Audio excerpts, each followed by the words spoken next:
Yo, what up though? What up though? What's good with it? What's good with it? Let me take these earphones out, man.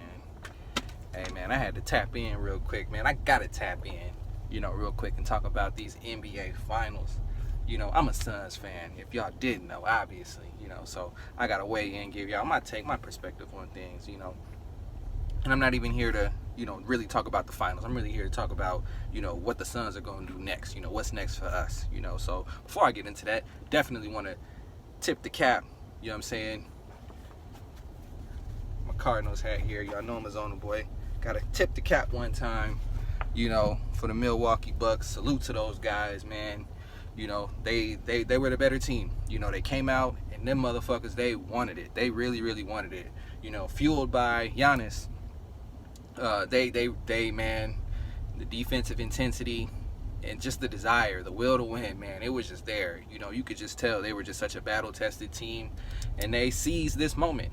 They took this moment. They claimed this moment. This was their moment, and they went and they took hold of it and they grabbed it, So you got to do nothing but tip your cap, to the Milwaukee Bucks, man. So I'm going to give them all the credit in the world for the win. They were the better team. I'm not here to make no excuses and point to refs and all this other type of stuff. I'm here to give the Milwaukee Bucks their credit. Just like the same I would want for someone to do for our team, if we won the finals. I would want us to get our credit. So I'm going to give the Milwaukee Bucks their credit 100%. Giannis, man, as far as I'm concerned, that's the best player in the league until proven otherwise, man. That man plays both ways with all kinds of effort and energy, man. And look here.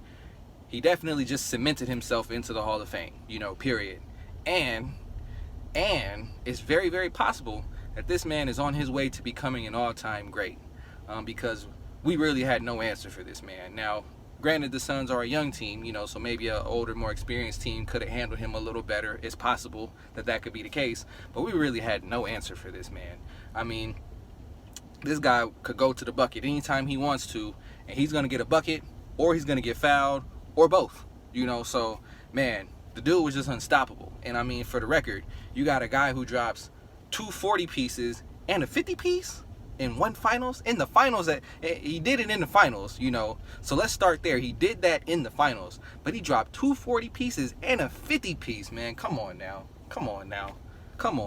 y'all, you can't say nothing bad about that. The man wanted it, and you saw it every possession, each game, each critical game, that was close like that. He made a critical play, the alley-oop, that he caught from Drew Holiday after he got the steal from Devin Booker.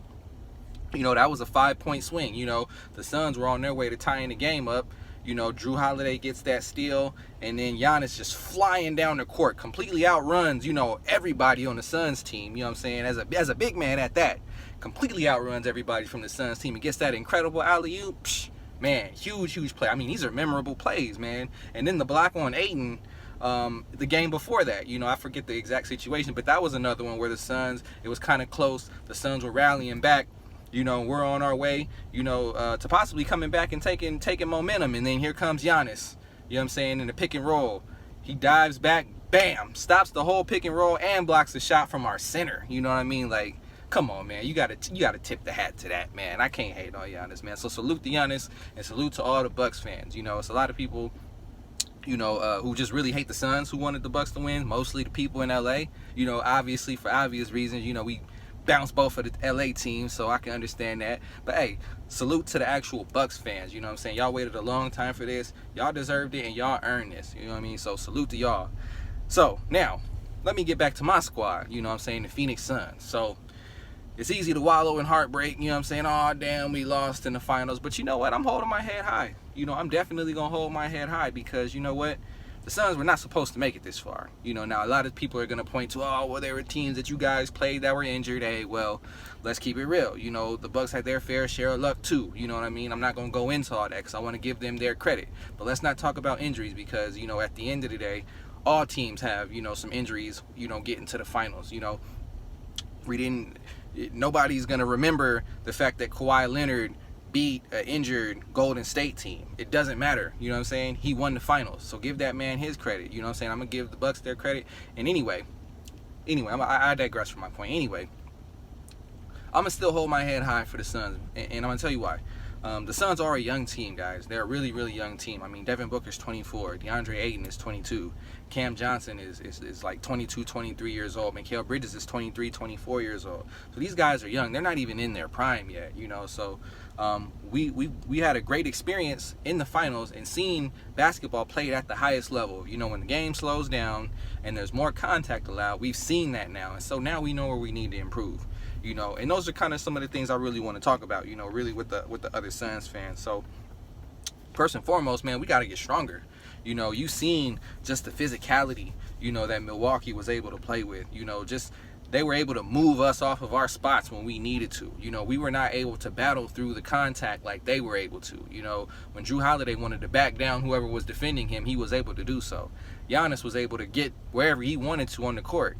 You know, he was just able to do that. You know what I'm saying? Chris Middleton was completely unfazed by anything that we were doing. You know, we could not really bother these guys, you know. And we're actually a pretty good defensive team. You know, are we an elite defensive team? No.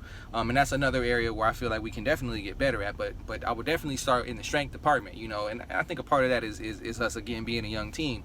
You know, our guys haven't grown up and matured yet into their full physical capabilities. So I think that's got to be a huge area that we got to target in the future. We got to get stronger, you know, as a collective group. We definitely got to get stronger. I also think obviously it was pretty damn obvious that we needed some more size out there. Now it kind of justifies James Jones's pick this past year. I know a lot of people were surprised that we drafted Sticks, Jalen Smith? I forget his name because he ain't even play a whole lot. I think it's Jalen Smith or something. It's like a default nigga name, basically. You know what I'm saying? Jalen Smith or, you know, whatever, I think.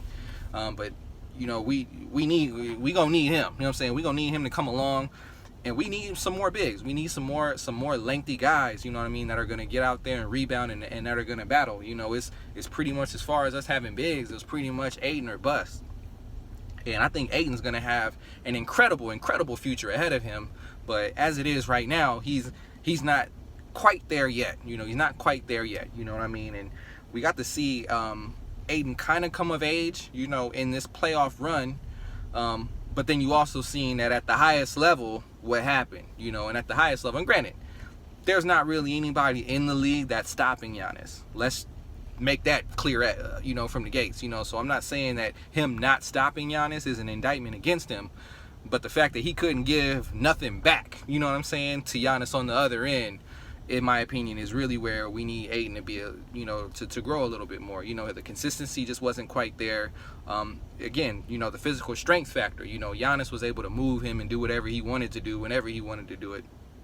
You know, and I think this is a huge learning experience for Ayton, because now he sees, okay, what is the top level look for a big? Okay, I need to try to get as close as I can to that. Now, of course, granted, this is Giannis that we're talking about, you know, so this is not saying that anybody can just go out there and be Giannis, but there's things that you can learn and take from Giannis's game. Like I said, the motor, the intensity, the desire, you know, all those types of things. It doesn't take any sort of talent, you know, to display those types of characteristics. So those are things that Ayton can learn from.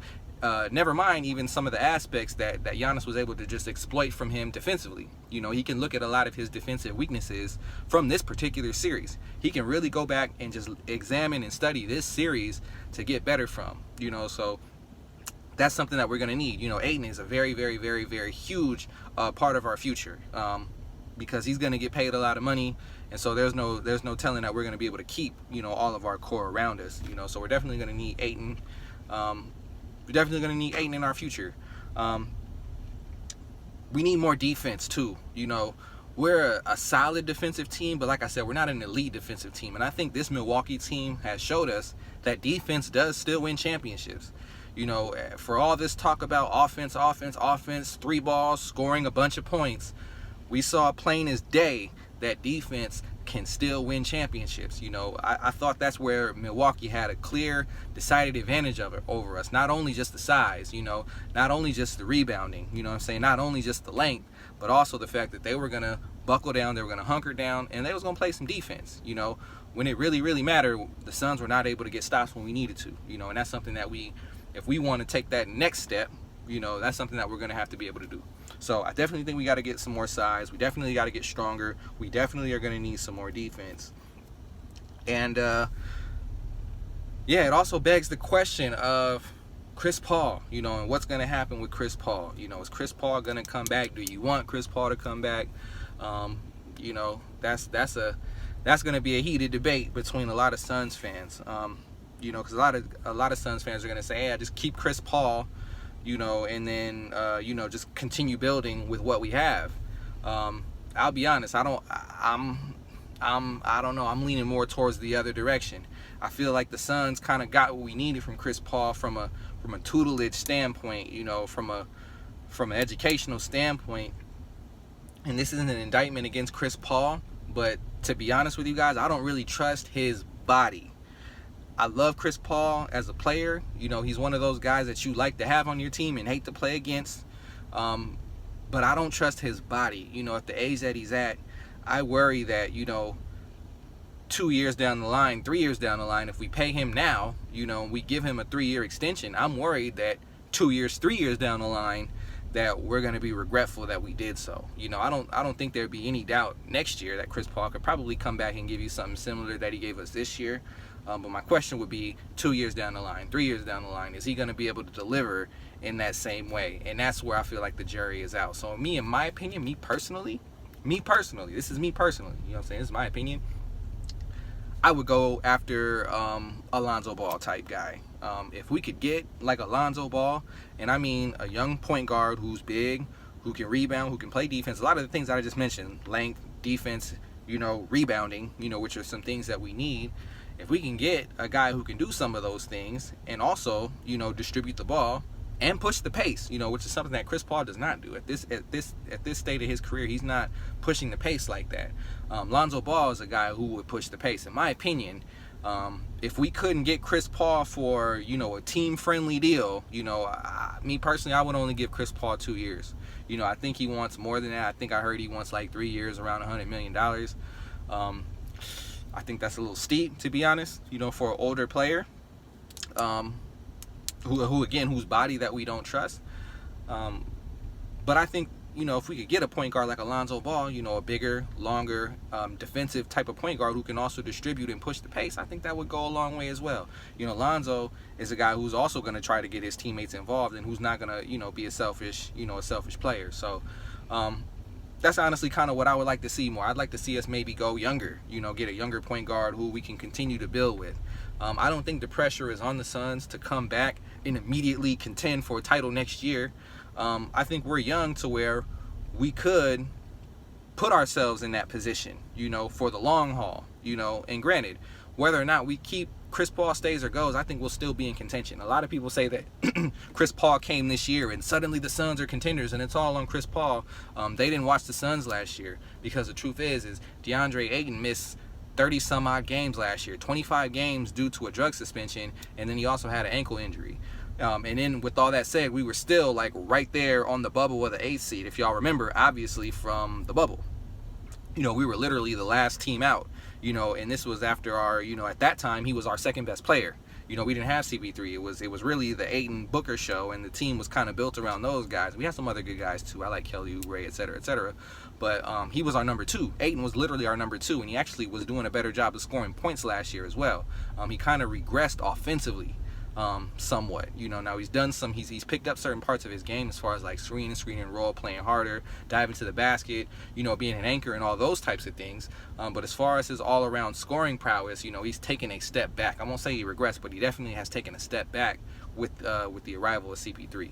So he can honestly still do those. He can honestly still score those points, you know, if he was in a situation where he had to. But we ultimately need more growth from him. And yeah, so that's where I'm kind of at, y'all. I think honestly, and I forgot too, the Suns need an asshole. You know what I'm saying? We need an asshole. You know what I'm saying? We played against Patrick Beverley. You know what I'm saying? And we saw what the type of spark that Patrick Beverley was able to add to his team, especially defensively. We played against Bobby Portis, and we seen what type of spark that Bobby Portis was able to have add to his team. We need to go ahead and get us an asshole too. Find us an asshole and we'll be all right. You know what I'm saying? So ultimately, I think we need, you know, more length. You know what I'm saying? More bigs. You know, a couple more, another big or two, you know, if we can. Some guys that can come off the bench and provide some defensive toughness and give us and be able to give us some more versatility, on our front line. You know what I'm saying? Give teams different types of looks. You know what I'm saying? We need that. We need more rebounding. You know what I'm saying? Like I mentioned before, and like I said, we got to get stronger as well. We're a young team, and we kind of got pushed around. We've seen us get pushed around a little bit by the Clippers. You've seen the Lakers pushing us around, and then you've seen the Bucks push us around. So we definitely got to get stronger. So that's my take. On this whole ordeal with the Suns. Again, I want to tip my hat, to the Milwaukee Bucks. Salute to you guys. It was a great season for you. And I congratulate Giannis. You know what I'm saying? I think maybe he might be on his way to being an all-time great. Only time will tell. We'll see. So that's my take on the NBA Finals, man. Until the next time, y'all. Peace out.